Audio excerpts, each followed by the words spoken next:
Xin chào các bạn đã quay lại với kênh Cô Ba Bình Dương. Hôm nay mình rất vui được chia sẻ với các bạn cách làm món giò heo ram nước dừa vừa thơm ngon và hấp dẫn. Đây là một món ăn đặc sản của gia đình mà mình rất thường làm mỗi dịp Tết.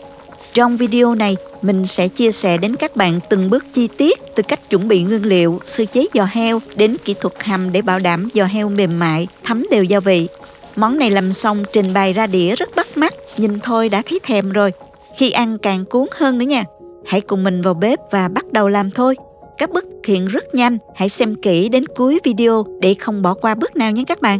Chúng ta có thể xem những thành phần nguyên liệu chi tiết, hình ảnh nguyên liệu cụ thể để thực hiện món này ở cuối video, hoặc tham khảo những dụng cụ nhà bếp mình hay sử dụng bên dưới phần mô tả của video. Để làm món này thì mình chọn bắp trên, tức là bắp đùi của con heo đó. Trước tiên thì mình rửa đùi heo với nước muối loãng và giấm hoặc là chanh để loại bỏ mùi hôi. Mình dùng dao cạo sạch phần da cho kỹ rồi rửa lại với nước cho thật là sạch ha. Mình sơ chế kỹ thì món ăn sẽ ngon hơn nữa nha. Thêm một bước sơ chế nữa là trụng đùi heo. Mình cho nước sôi vào nồi ha. Thêm một muỗng cà phê muối, vài lát gừng và một củ hành tím cắt lát. Sau đó mình cho đùi heo vào trụng. Khi nước sôi lại thì mình trở đùi heo để bảo đảm tất cả các mặt đều được trụng đều. Mình trụng trong 5 phút nha các bạn.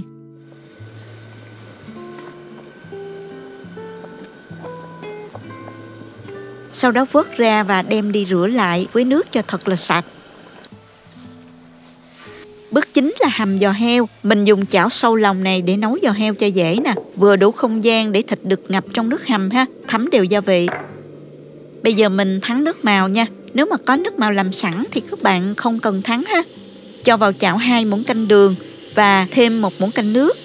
Đun cho đến khi đường tan và từ từ chuyển màu nâu cánh gián. Mình nhanh tay cho nước vào, khoảng 1,2 lít nước.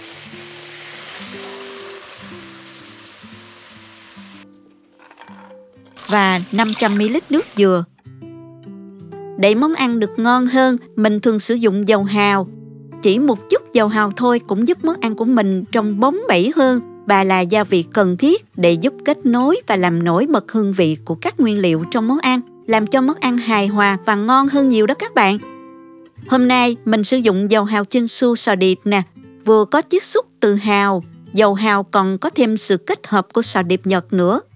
Có vị ngọt tự nhiên của sò điệp sẽ làm món ăn thêm hương vị và hấp dẫn hơn.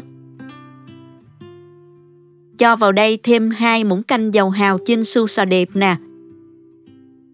Thêm dầu hào vào nước ram giúp thịt thấm vị, thơm mềm và có màu nâu óng bắt mắt đó các bạn.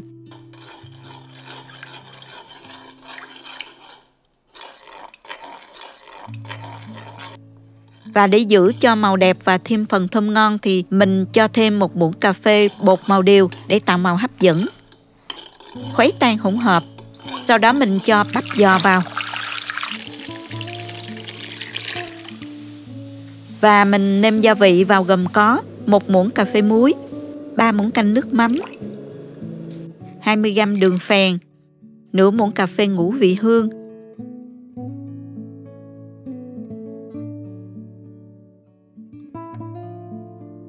20g hành tím, 15g tỏi nguyên tép, 2 gốc hành lá và 2 trái ớt sừng. Mình đổi qua cái chảo này vì đùi heo hơi lớn đó các bạn. Khi nước sôi các bạn nhớ hớt bọt để hầm.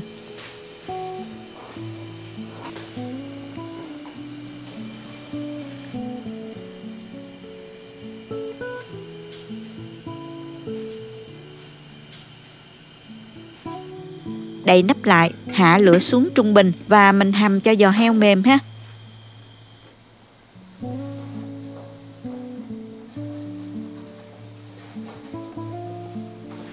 Trong quá trình hầm thì các bạn nhớ là trở đều để giò heo mình được chín đều ha.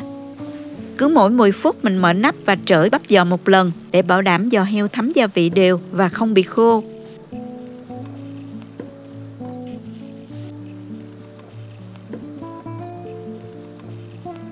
Mình tiếp tục nấu giò heo ha. Sau 50 phút thì mình không đậy nắp nữa và cứ trở đều miếng thịt. Mình cứ rim cho nước bốc hơi và rặc lại, gia vị sẽ thấm vào giò heo rất ngon.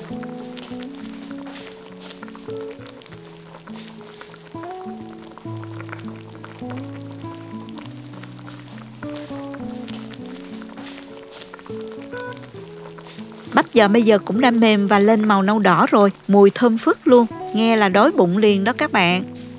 Thời gian hầm khoảng 1 tiếng 15 phút đến 1 tiếng rưỡi nha.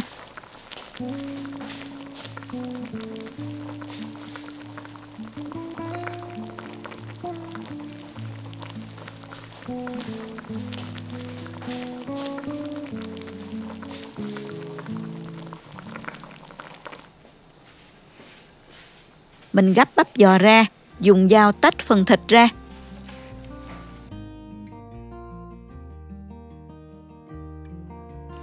Da heo trơn nên hơi khó cắt một chút, nhưng mình cố gắng cắt khéo một chút để có những miếng thịt đẹp và đều nha các bạn. Thịt đùi heo ram mềm, thấm sâu gia vị, lên màu rất đẹp khi bày mâm cỗ trong những dịp Tết, rất là hợp lý. Da béo thơm, vị mặn ngọt vừa phải mà mình có thể ăn không cũng ngon. Bên trong phần thịt mềm và không bị khô.